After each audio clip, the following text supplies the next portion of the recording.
Sherryn Mercado, 23 years old. Dating factory worker. 2 years din ako doon and 1,000 lang yung sinasahod ko doon. Siyempre, hindi rin kasya sa family namin. Then, yung father ko wala din trabaho. Yung brother ko lang yung nag-work sa amin. So, syempre, mahirap din kasi meron din akong mga pangangailangan. Nakita namin si B-Mobile sa Facebook. Tinag ni Sir Ramil sa friend ng boyfriend ko. Then, siya yung nakakita nun. Hindi ako business-minded. Ayoko rin nung nagsasalita sa mga tao. So, mahihain talaga ako. And, nung una, naisip ko na yung business na yon ng B-Mobile, hindi pa ako kasali, ginagamit ko na yung product natin. Nag-start ako, naglo-loading ako noon, so nag-enjoy ako sa paglo-load. Okay na sa akin yung may part-time na discount. So, noong una, syempre naisip ko na hindi ako kontento sa discount lang. So, tinanong ko nun si Kuya Ramil na kung paano niya ginagawa yung business. So, binigyan naman niya ako ng advice. Sinunod ko lang yung advice niya. Then, nag-start na ako. Talagang tinutukan ko na yung B-Mobile.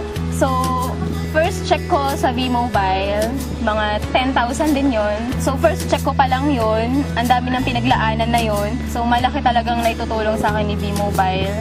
Sa family ko, sa sister ko, na nagpapaaral siya ng anak niya. Then, sa mga bills.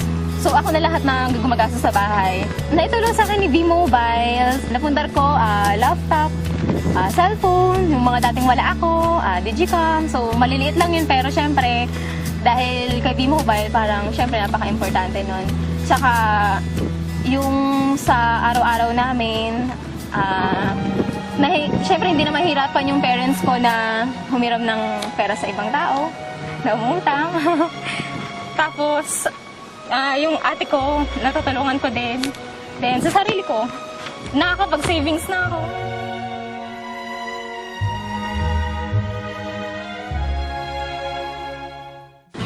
Ma-advise ko lang sa mga gustong sumali. Sumubok lang din kami. Talagang kailangan mo talaga magtiwala. Talagang sa una mahirap. Kasi, doon din ako nag-start eh.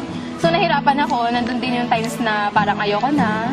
So, sabi sa akin ng boyfriend ko na, sige, kung ayaw mo na, babalik ka ulit sa factory, hindi mo makakamit yan. Hindi ka na ganyan ngayon. So ako, syempre, parang gusto ko na umahon sa kahirapan. Tinuloy-tuloy ko lang din. Tsaka wala naman pong mawawala kung tuloy-tuloy mo lang yung business mo ngayon.